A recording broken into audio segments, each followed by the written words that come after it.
بسم اللہ الرحمن الرحیم۔ حضرت براء بن عازب رضی اللہ تعالیٰ عنہ سے منقول ہے کہ میں نے اہل مدینہ کو کسی چیز سے اتنا خوش ہوتے نہیں دیکھا جتنا کہ رسول اللہ صلی اللہ علیہ وسلم کی تشریف آوری سے خوش ہوتے دیکھا۔ انس بن مالک رضی اللہ تعالیٰ عنہ سے مروی ہے کہ جب رسول اللہ صلی اللہ علیہ وسلم مدینہ منورہ تشریف لائے تو حبشیوں نے آپ صلی اللہ علیہ وسلم کی تشریف آوری کے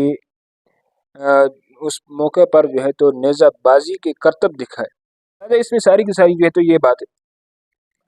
تو اس کے بعد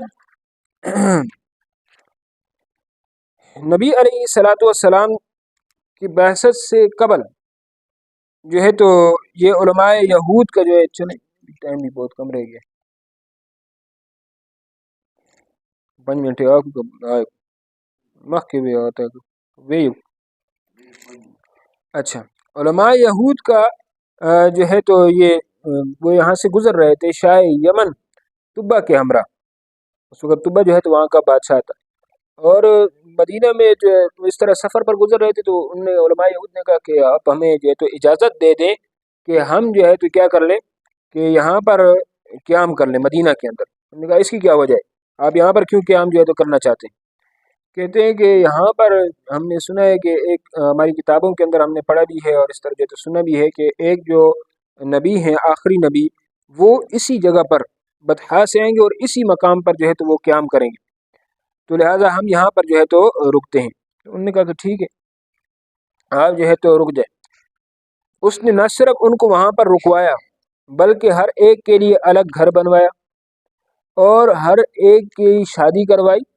اور پھر وہاں سے جو ہے تو وہ شاہ طبہ جو ہے تو چلا گیا، شاہ یمن طبہ اس کا نام تھا۔ لیکن جاتے جاتے ایک خط جو ہے تو نبی پاک صلی اللہ علیہ وسلم کے نام چھوڑ گیا۔ اس خط میں یہ بات تھی، شہدت علی احمد، میں احمد کی گواہی دیتا ہوں، انہ رسول من اللہ باری النسب، کہ وہ اللہ کے جو ہے تو رسول ہیں۔ فلو مد عمری الی عمرہ، اگر میری عمر جو ہے تو ان کی عمر تک جا پہنچی، یعنی جس وقت وہ آئیں گے اس وقت میں زندہ رہا، لکنت وزیرا لہ ابن عم، تو میں ان کا جو ہے تو مددگار ہوں گا۔ جاہدت بالسیف اعداءہ، میں اپنی تلوار کے ساتھ اس کے جو دشمن ہوں گے ان کے جو ہے تو کیا کروں گا، ان کا مقابلہ کروں گا۔ وفرجت عن صدرہ کل غم، اور میں ان کے سینے سے ہر غم کو دور کر دوں گا۔ یہ جو ہے تو اس نے اشعار نبی پاک صلی اللہ علیہ وسلم کے جو ہے تو اس پر جو ہے تو چھوڑ دیے، نام پر جو ہے تو انہوں نے خط چھوڑ دیا۔ اور جس وقت جو ہے تو نبی علیہ الصلوۃ والسلام ابو ایوب انصاری رضی اللہ تعالیٰ عنہ کے گھر میں ٹھہرے تو انہوں نے جو ہے تو کیا کر دیا کہ ان کو خط نبی علیہ الصلوۃ والسلام کو طبہ کا وہ خط جو ہے تو حوالے کر دیا کہ یہ جو ہے تو طبہ نے آپ کے نام جو ہے تو خط چھوڑا تھا۔ ابو ایوب انصاری رضی اللہ تعالیٰ عنہ یہ وہ جو ہے تو شخص ہیں، وہ صحابی ہیں جنہوں نے یہ کیا کہتے ہیں کہ چاچا طبیعی چی بار اذان میں کوئی اذان بنانا کو بار چاچا رولو تک اذان بنانا کو تو سے سنتو نہ کونی اذان بوش و بوشی تو سے کوئی سنت اذان بوشی تو سنات کوئی۔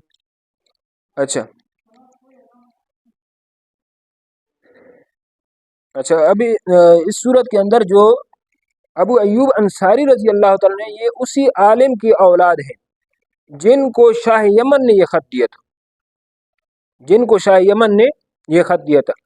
اور یہ مکان شاہ یمن نے، یہ ابو ایوب انصاری رضی اللہ تعالیٰ کا جو مکان ہے یہ شاہ یمن نے آپ صلی اللہ علیہ وسلم کے لیے تیار کروایا تھا۔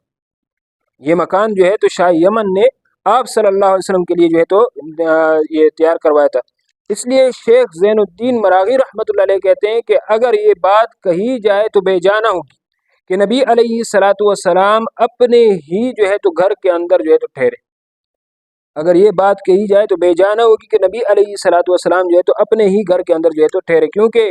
یہ جو ہے جو گھر تھا یہ شاہ یمن طبہ نے نبی علیہ الصلوۃ والسلام کے لیے ہی جو ہے تو تیار کروایا تھا۔ اب دیکھیں کہ اس کی جو محبت ہے نبی علیہ الصلوۃ شاہ یمن کی نبی علیہ الصلوۃ والسلام کے ساتھ کتنی ہے۔ ابھی تک نبی علیہ الصلوۃ والسلام کا زمانہ نہیں آیا، یہود چونکہ نبی علیہ الصلوۃ والسلام سے بہت جو ہے تو پہلے یہاں پر جو ہے تو آباد تھے نا، اور ان کی خواہش تو یہ تھی کہ ہم میں ہی جو ہے تو پیدا ہو جائے۔ تو بہرحال یہ جو کچھ لوگ جو تھے وہ حقیقی اس کے ساتھ آئے ہوئے تھے، جن کا اس میں یہی تھا نظریے میں کہ نبی علیہ الصلوۃ والسلام پر ہم ایمان لائیں گے، اور وہ پھر ایمان لا چکے، ان کا تذکرہ انشاءاللہ العزیز جو ہے تو اگلے درس میں ہوگا۔ تو یہ نبی علیہ الصلوۃ والسلام کے ساتھ شاہ یمن کی محبت اور اس کا جو ہے تو واقعہ ہے، اور صحابہ کرام رضوان اللہ اجمعین کی محبت کا واقعہ بھی ہمارے سامنے آ گیا۔ تو ہمیں چاہیے کہ ہم بھی نبی علیہ الصلوۃ والسلام کے ساتھ اس قدر جو ہے تو محبت رکھیں جیسے صحابہ کرام رضوان اللہ اجمعین رکھتے تھے، یعنی محبت عقلی جو ہماری ہے وہ محبت عقلی ہماری تبدیل ہو جائے محبت طبعی کے اندر، ہماری طبیعت میں نبی علیہ الصلوۃ والسلام کی سنتوں کے علاوہ کوئی چیز ہمیں پسند نہ رہے، کوئی بھی چیز ہمیں پسند نہ رہے۔ اللہ تعالیٰ جو ہے تو ہمیں اس باتوں پر عمل کرنے کی توفیق عنایت فرمائے۔ ابھی اذان کہتے ہیں اور پھر انشاءاللہ العزیز جو ہے تو سنت پڑھ